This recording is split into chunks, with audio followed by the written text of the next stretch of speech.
It's nice to be here. Nice to see a nice crowd out. Coming out in this cold weather, but you're used to the cold weather, so I have to adapt a little bit. But it is great to be here, and it's great to come and be able to talk about the campaign, what I've done in the past about what I think economic policy should be like, and how we got into this mess and what we ought to do. I actually don't think it's all that complex, because I claim that we got into this mess, and I really believe we're in a mess. We're in a mess with our foreign policy, our personal liberties, our monetary system, and our economic policy and our debt. I think the main reason we got in this trouble is we haven't had enough people in Washington that took their oath of office seriously and have obeyed the Constitution. I believe if we had enough people that took their oath of office seriously and followed the Constitution, we can get out of that problem, and that is my goal, is to get that done. We started slipping many years ago. It's real easy to just say this current administration is at fault. And this current administration has had a lot of problems and hasn't helped. I grant you that. But we've gotten into trouble over many, many years. We've changed our policies not only for a few decades, but really it's probably up to 100 years now that we have slipped away from what the original intent was of our country. I think 1913 was a very bad year. If we could just repeal 1913, guess what? We wouldn't have an income tax and we wouldn't have the Federal Reserve System.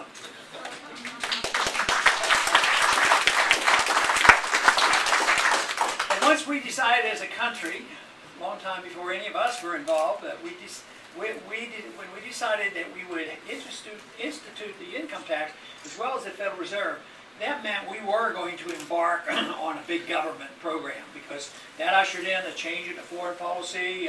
We quickly went into World War I, and we were supposed to make the world safe for democracy.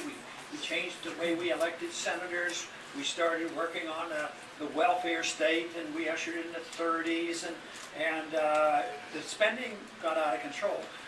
Now, the main reason why I talk a lot about the monetary system is because if the purpose of the government is to protect our freedoms, which I believe that is the case, and the Constitution should be doing this, if we had to pay for government, up front, people would say, hey, that costs too much. Just think if we didn't have withholding taxes, for instance. I don't like the income tax, but let's say we didn't have withholding tax, and every week or every 2 weeks, you had to send the government a check. All of a sudden, people say, hey, what am I getting for this? But the withholding sort of hides it, and you don't know about it. And then, if they take out $10,000 out of your check, and you only have to pay $9, you get $1,000 back. The psychologist, oh, I'm getting $1,000 back. Yeah, but if we had to pay it and send that check in, we would have never gotten to this point. Some people think that the simple solution is change the way we collect taxes. Let's not have an income tax, let's just have a sales tax. Well, there's the pros and cons on that. But when people ask me about what we should replace the income tax with, if we get rid of the income tax, I don't think we should replace it with anything. But just think if we replaced it with a sales tax, maybe to pay the bills, it might be 35 or 40%. Can you imagine going out and buying a TV or a cell phone or an automobile and you paid 40% tax on it? Believe me, it would come to an end. I mean, we would just have no part of it. But people can be lulled to sleep because we delay the payment. Taxes are direct, we know what they are immediately, and politicians don't necessarily want to come raise your taxes. The politicians are pretty good at promising you things and say, oh, you're for this, this, this, and that's how they got reelected, and it didn't seem to hurt for many, many decades, and they got away with it. Then they got to the point where they didn't have enough money just through taxation, but they would borrow the money, and borrowing sort of delayed it, pass it on to the next generation to build up the debt. We had the reserve currency of the world. We could borrow from overseas, and the borrowing went quite well. We didn't have to worry about paying the bills. All we had to worry about was getting in line and trying to get something that benefits us from our government. But even that wasn't enough, and that's why not only did they have the income tax, but they had this thing called the Federal Reserve. That is, when they come up short, which is all the time, they don't tax enough and they don't borrow enough, then they print it. And guess what happens when they print? The value of the money goes down. But you know, there's I mentioned the other night in a debate, they were asking me for a book, you know, that would be special, and I mentioned the book called The Law by Bastiat. And it says in that book that if you and I can't do it, the government shouldn't be allowed to do it. If you can't go to your neighbor and take what you want, if they have 3 automobiles, you don't have any, you don't have a right to take them. Fortunately, that's still the law of the land. But it's sort of still accepted that if the government goes and takes it from people and brings it to you, this is legitimate. But when our country started, they experimented with runaway inflation. They had the continental dollar, and that's where that saying came, not worth a continental, because they destroyed the value of the dollar. So when they wrote the Constitution, they said there shouldn't be any central bank, you can't print money, you have to use gold and silver as legal tender. So, and in 1792, when they wrote the first coinage act, they said anybody who counterfeits the money would get the death penalty. That's how serious they thought this issue was. So when they did this, what has happened since then is that you and I still aren't allowed to counterfeit the money, but we've created this monster called the Federal Reserve System, who in secret gets to print as much money as they want, and they don't even want to be audited. They won't even tell us. We have to badger them. We get little bits of information. But fortunately for us, we have over the years, finally, since this crisis hit, we are getting more information out about the Federal Reserve.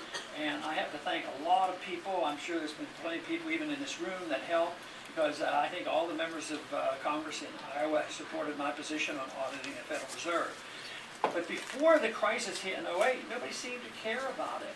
But when we got the little bit of information, we found out they spent and used credit of $15 trillion. We keep calling it printing money, but they don't bother to print it anymore. It's created by a computer. But guess who got bailed out? The people who were making a lot of money in the meantime. The people who were speculating in derivatives and involved in Fannie Mae and Freddie Mac. And they got bailed out. But the tragedy is, the consequence was there had to be a price to be paid, and that was the economic crisis, the recession, the loss of jobs, prices going up, standard of living going down, people losing their jobs and losing their houses. So that is how we get here today. The Federal Reserve creates a boom time, and it seems like it would last forever, and they get away with it for a long time. But in the past, they always got credit for the boom periods, and then they would get credit for getting us out of the recessions. They would come and say, oh, we're getting a recession, so we need to spend more money and print more money. And that, in a way, tended to help us get out of recessions until it gets so bad, and that is when the debt gets so high. And that's where we are today. So that's what we have to look at. The spending problems, the monetary problems, the foreign policy, and the welfare system. Because we have drifted so far from what was originally intended that we're in this crisis now. It's worldwide. Because we have what they call the reserve currency of the world. It was that way, and it's amazing that other countries still take our dollars as if they're gold. And they put them in their bank, and they use those in the reserves. So that's why this is a worldwide crisis. They're struggling very desperately overseas now to keep this system together, because they're all holding dollars, and the dollar's supposed to bail out everybody. It's not going to work, and that's why we have to do something. So my plan is to come up with some economic changes that we have to deal with it. I think the most important thing that we as people have to address is what should the role of our government be? Should the role of our government be to be the policeman of the world? Should it be there to undermine your liberties and undermine your privacy and protect government secrecy? Is the government there to run the economy? And that is not the case. We have to decide that. The Constitution, though, is very clear. We're not authorized to be the policeman of the world. We're not authorized to allow the Fed to print money. We're not authorized to spend endlessly and go in debt. We're not authorized to regulate your lives and invade your privacy or your property and tell you how to use your property with regulators coming from Washington. And this is why we're at this point, and we have to we have to ask those questions one way or the other. But in order to do this, we have to change course. We just can't tinker. In Washington, they're tinkering around the edges. They're talking about cutting, or no cuts they're talking about. They're only talking about cutting how fast they're raising everything. Because they always plan to raise all the spending and all the debt at a steady pace. So if you propose a cut in that proposal, everybody gets very nervous. Oh, they're slashing spending. But believe me, there's no plans on the books to cut anything. I have a plan which deals with the economy. I want to start off the first year, I'd want to cut $1 trillion out of the budget. You betcha.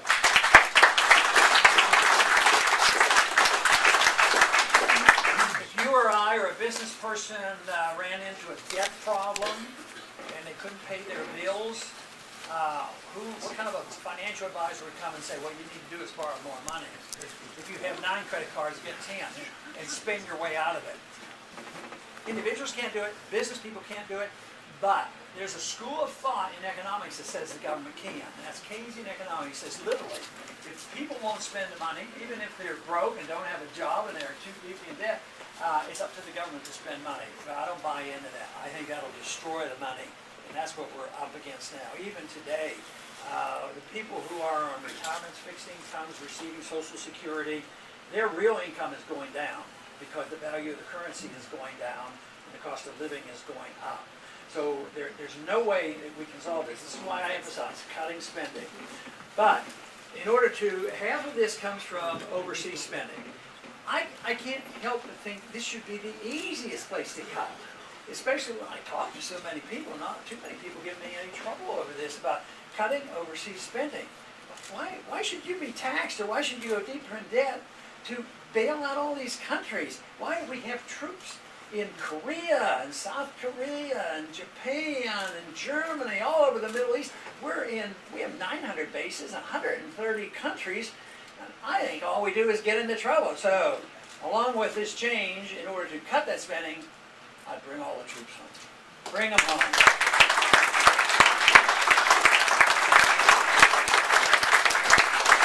We could have stayed out of this problem instead of taking the Social Security money. There's nobody in the bank, and Social Security has all been spent on these wars. But if we would have just had people over the last 60 years that would have obeyed the Constitution, there would have been no wars unless we declared a war. But we haven't bothered declaring war. So that's a good backstop that we just totally ignore. So it's our fault, it's the Congress's fault, it's the President's fault, but we just allowed government to drift. And now we're in this crisis. But the declaration of war to me is very, very important, because that meant the revolution was fought over that issue. The king was taxing them and fighting wars, and it was never up to the people. So now the people don't even get consulted. The Congress doesn't even get consulted. But worst off is our presidents have gone to the NATO and United Nations to get their permission. I mean, if you believe in national sovereignty, you probably shouldn't even believe that the United Nations should exist, is the way I feel about it. We ought to be out of the United Nations. That's what I think would help us.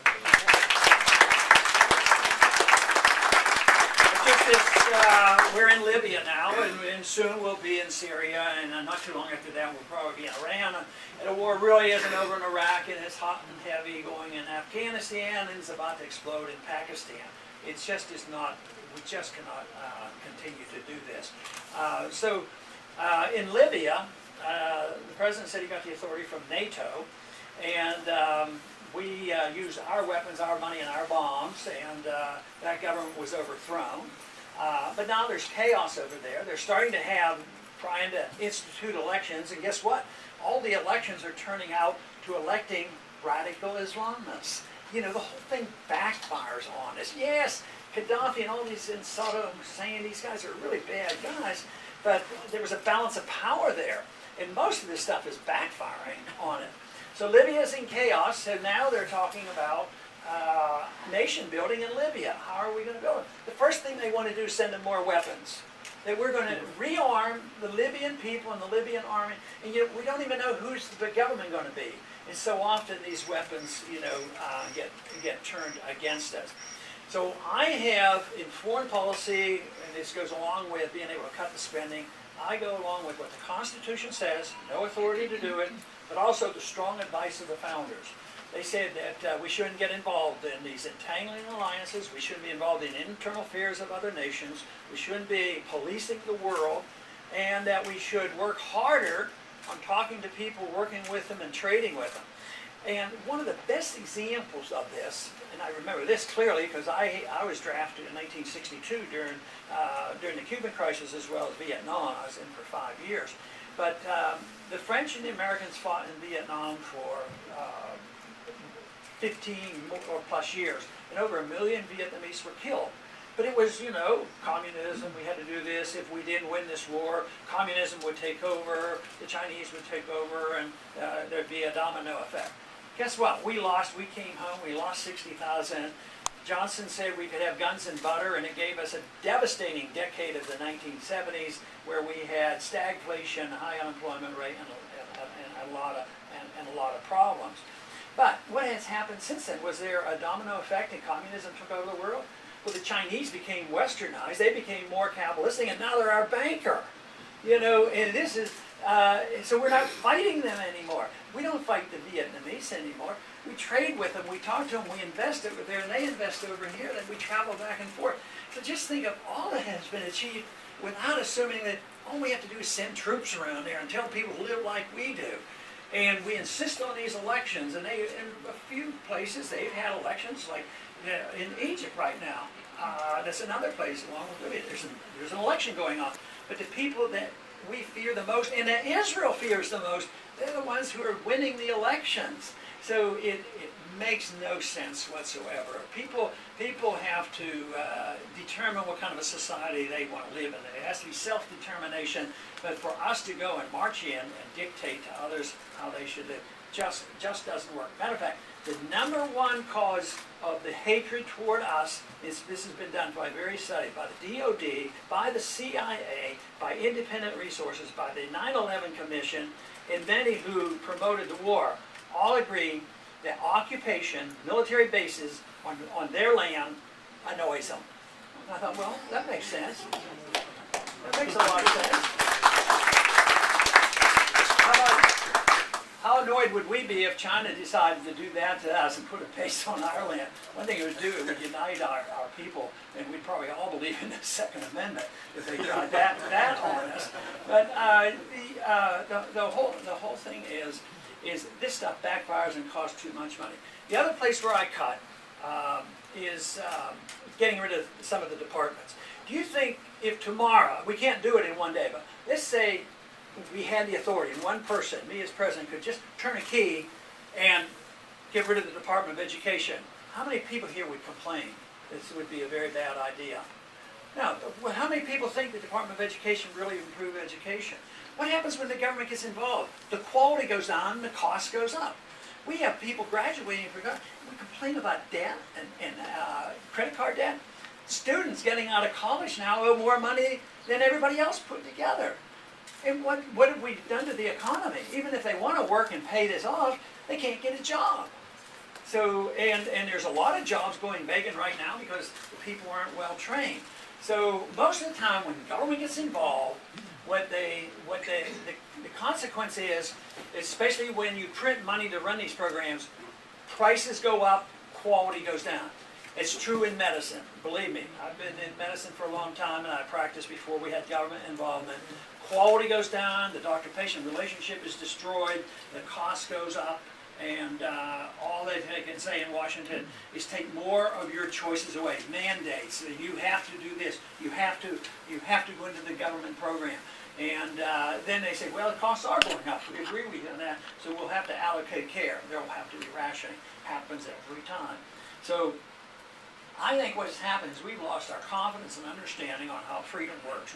We as a people just decided that, well, freedom is good to a degree, but we don't want total freedom. We need government to always bail us out when you need help and this and that. But guess what? Who gets bailed out? The people who control the programs up there, the lobbyists, the moneyed interests. So medical care was promoted as to help the people have cheap medical care, not pay much, and all get good care. But whether it's Republicans or Democrats, whether it's prescription health program or Obamacare, Guess who are the chief lobbyists? Insurance companies and drug companies. And they do quite well, but the people never seem to benefit from it, and costs keep going up. In medicine, it's the only place in our culture where technology doesn't lower prices. If you're in a business and you get a computer and other things, it lowers costs. But in medicine, because the government is so involved, it pushes prices up, and there's less freedom of choice. I believe that medicine could improve a lot by more freedom of choice. I think there's too much licensing, too much control by the drug companies and the medical profession. And they put restraints on your choices on alternative care. And and the vitamins and nutritional products, they put all these controls, even to the absurdity that the federal government has to be involved in making your decision whether or not you decide to drink raw milk. I think that's pretty bad. I think you should have the right to drink raw milk if you want to.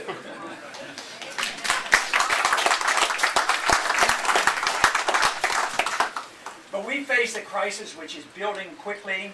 I don't think we have another 5 or 10 or 15 years. That has been the case. I've been talking about this for a long time. I first got involved in politics in the 70s because when we finally went off the gold standard entirely, the handwriting was on the wall. What would happen is happening right now. And it will come to an end. So we can work our way out of it. That's why I talk, and that's why I'm running. And I think the sentiment is changing. Actually, I'm an optimist. I'll be talking to colleges tonight, and the young people are very, very much aware of what's happening, and they're very supportive of what I'm talking about. And we could work our way out. If we did cut the budget by $1 trillion and get the budget back to being balanced and quit printing the money and come home from overseas and release the markets and reduce all these ornery laws and regulations, I think in a year or so we'd be back on our feet again. But if we continue to do what we're doing, we're going to continue to have what happened these last 4 years. Nothing really has improved. They've gone through this in Japan. They've been doing it for 20 years because they haven't accepted the idea that when you're bankrupt and you have assets on the books and you pretend they're worth something, you're kidding yourself. So what we've done, though, the banks in Japan actually keep it on the books, and they don't really have money to loan because they're bad assets. Now what we've done, our country has done to us, is when the crisis hit, the speculators who had these derivatives and the mortgages and the Fannie Mae and Freddie Macs and all these bonds, they got bailed out. And they said, well, why do they have to be bailed out? Well, their assets are illiquid. Illiquid means they're not worth anything. So guess who bought them? The Treasury and the Federal Reserve. So we own them now, but they're still sitting there. They're hanging there like a weight. And that is the reason that individuals, if you're an individual, you're in trouble. You got to get out of debt. Some people declare bankruptcy and it gives them another chance. And others feel more honorable and they think, well, I got to do something. I'm going to pay off my debt. What do? They cut spending. They work harder. They live with less. They have 3 automobiles. They sell a couple. They might have to move. All these things. Then when they get the debt down, they can have economic growth again. That's the way it is with the country. And it took us over 15 years during the Depression and after World War II. Finally, the debt was liquidated, and we went back to work again. But I don't think, if we understand economics, you don't have to wait that long. You just have to have a belief in what sound money is about, where the business cycle comes from, why regulations are very, very harmful when they're not achieving anything. A lot of people say to me, well, does that mean you don't want any regulations? I mean, wouldn't this be why? Wouldn't that mean the drug companies and all these companies would run roughshod over us?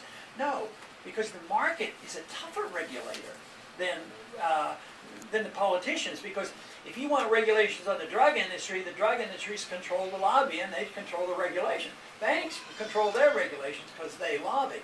But the market, and the responsibility of the government, is to make sure that if you're bankrupt, you don't get bailed out with taxpayers' money, and that there wouldn't be inflation, that you have property rights, you have contract rights, and you protect property ownership.